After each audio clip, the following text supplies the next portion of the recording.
大家好，我哋係嚟自高主教書院嘅隊伍。我哋今日帶嚟嘅產品係清潔紗。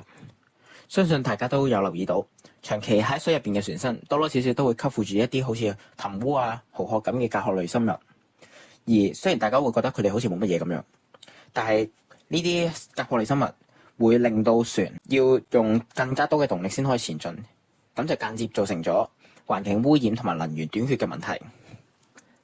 而傳統清理甲殼類生物嘅方法，除咗有呢個水入邊手工刮除之外，仲有呢個用吊架成隻船吊起佢以清理船隻。但係呢啲方法唔單止消耗人力之餘，仲消耗咗大量嘅時間同埋金錢。就係咁，我哋嘅清潔紗就誕生咗啦。清潔紗係可以隨時隨地喺水入邊自動運行嘅。清潔紗係完全防水，即係無需要將成架船吊出水面，再作清洗同埋使用清潔紗。另外，我哋嘅原材料同埋動力來源都好平，咁即係話大部分嘅船家都可以支付得到呢個費用。接住落嚟，我哋會播放一段示範影片。開啊開！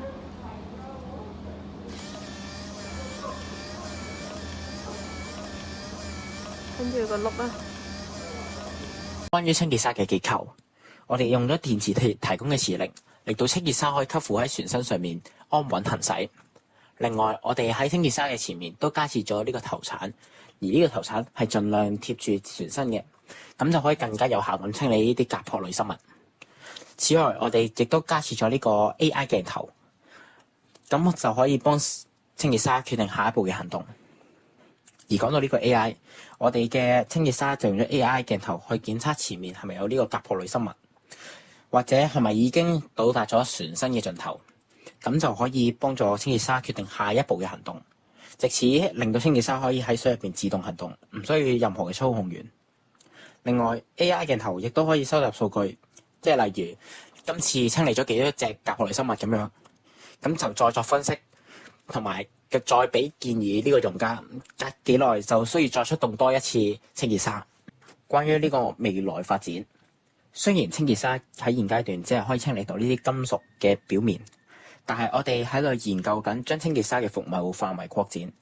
我哋希望可以將清潔紗用於所有嘅表面，包括非金屬嘅表面。同時，我哋亦都喺度研究緊將清潔船身嘅功能安裝喺清潔紗，令到清潔紗可以成為一個更加多用途嘅清潔工具。多謝大家。